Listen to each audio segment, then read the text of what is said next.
Assalamualaikum warahmatullahi wabarakatuh. Bagaimana kabarnya anak-anak?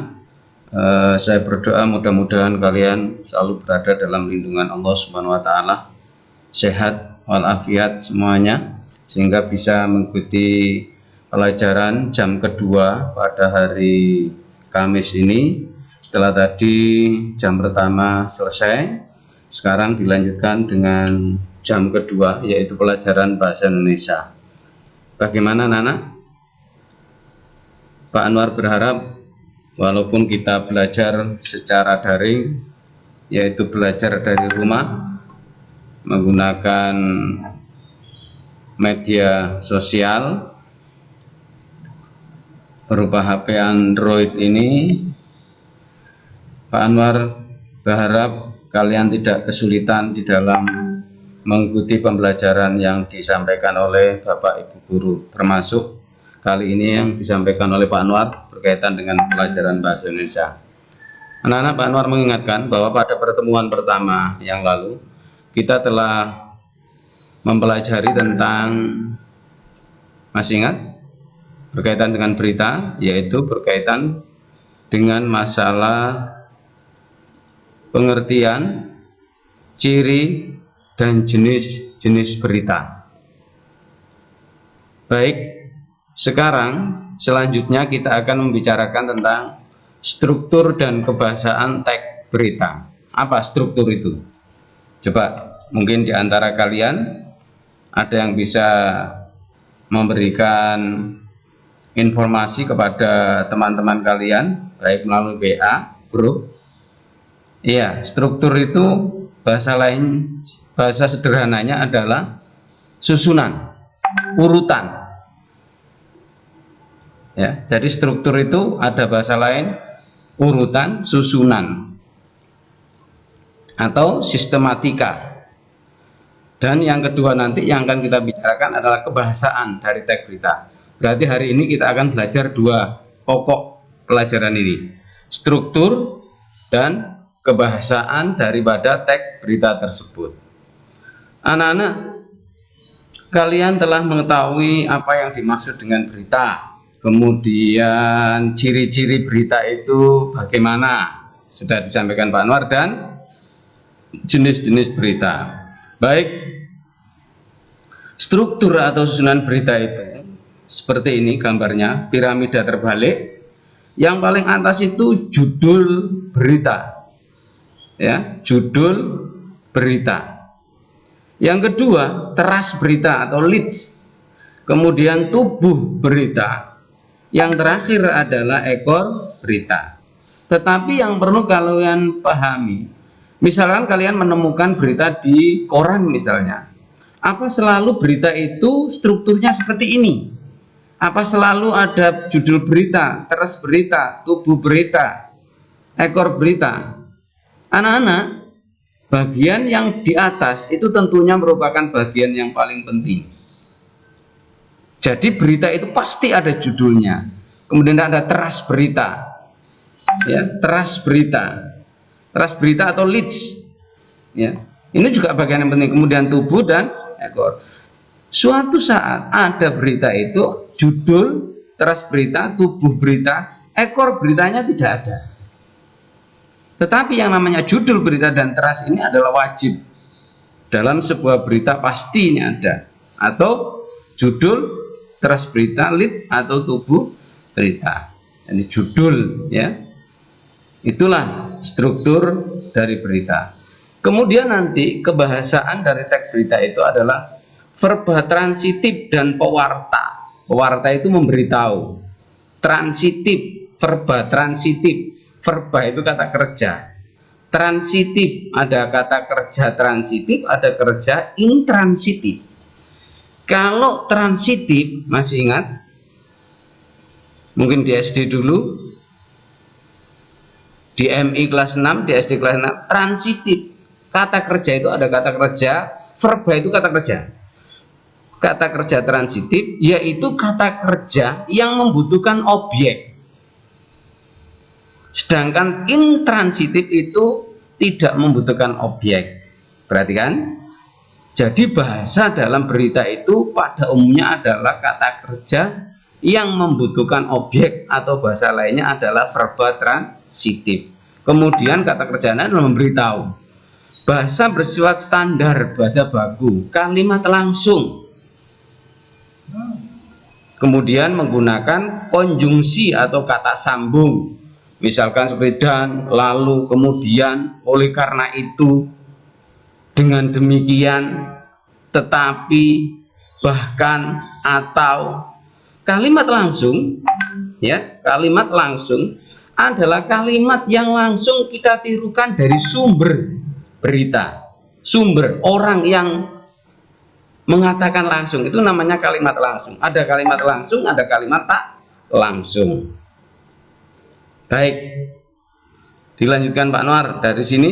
Apa? Struktur dan kebahasaan. Jadi strukturnya ini, kemudian kebahasaan teks berita itu ini. Baik ya, dilanjutkan Pak Noar sekarang. Oke, mohon maaf, ini saja dulu struktur dan kebahasaan teks berita. Jadi saya ulang lagi, judul berita, teras berita, leads, tubuh berita, ekor berita. Nah, anak-anak kemarin kalian sudah mengenal adik Simba, bahwa berita itu punya adik Simba. Apa, di mana, kapan, siapa, mengapa, dan bagaimana, atau disingkat dengan 5W1H. Di mana Pak Noar itu letaknya? Pada sebuah struktur berita, unsur adik Simba atau unsur 5W1H itu ada di teras berita ini. Jadi anak-anak kalau membaca berita itu cukup judul dan teras beritanya sudah, artinya informasi itu sudah kamu kantongi, walaupun kamu tidak membaca selanjutnya pada tubuh berita dan ekor berita. Katakanlah berita itu terdiri dari 3 paragraf. Judul pertama tentu di atas, headline, ya, judul atau headline. Teras berita paragraf yang pertama, tubuh berita paragraf kedua, berikutnya adalah paragraf ketiga adalah ekor berita. Pak, bagaimana kalau berita itu terdiri dari lebih dari 3 paragraf? Ya kita lihat. Berarti paragraf yang pertama ini adalah teras berita 5W1H. Tubuh berita itu merupakan penjelasan uraian dari 5W1H tadi. Kemudian ekor berita itu penjelasan yang mungkin tambahan saja atau memang sering kadang juga tidak ada. Jadi berita itu intinya ada di judul berita, teras berita, tubuh berita. Dan yang paling penting itu adalah di mana letak 5W1H, itu terletak di teras berita. Itu ya. Jadi 5W1H itu ada di. Nah, kalau sekarang bagaimana? Teras berita Pak Nur tadi menyatakan dalam paragraf yang pertama setelah judul. Apakah 5W1H, unsur 5W1H atau adik Simba itu pasti ada di dalam teras berita? Anak-anak, dalam teras berita itu 5W1H itu tidak seharusnya semuanya ada. Kadang apa? Oh, mungkin apa ya?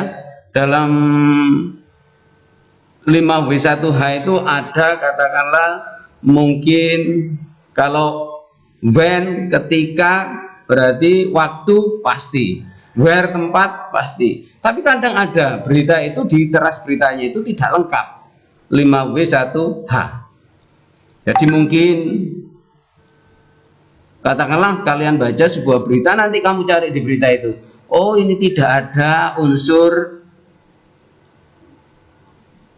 why atau bagaimananya. Mungkin saja seperti itu struktur dari sebuah berita. Tetapi pasti teras apa ini, paragraf pertama itu pasti lead ini. Cuma lead itu tidak semua unsur 5W1H itu ada. Biasanya ada saja di antara unsur itu ada yang tidak terdapat dalam berita tersebut. Tuh anak-anak ya, penjelasan saya mengenai struktur berita. Jadi pertama judul berita, teras berita atau leads, tubuh berita, ekor berita. Kemudian kalau kebahasaan tadi dikit, verba transitif.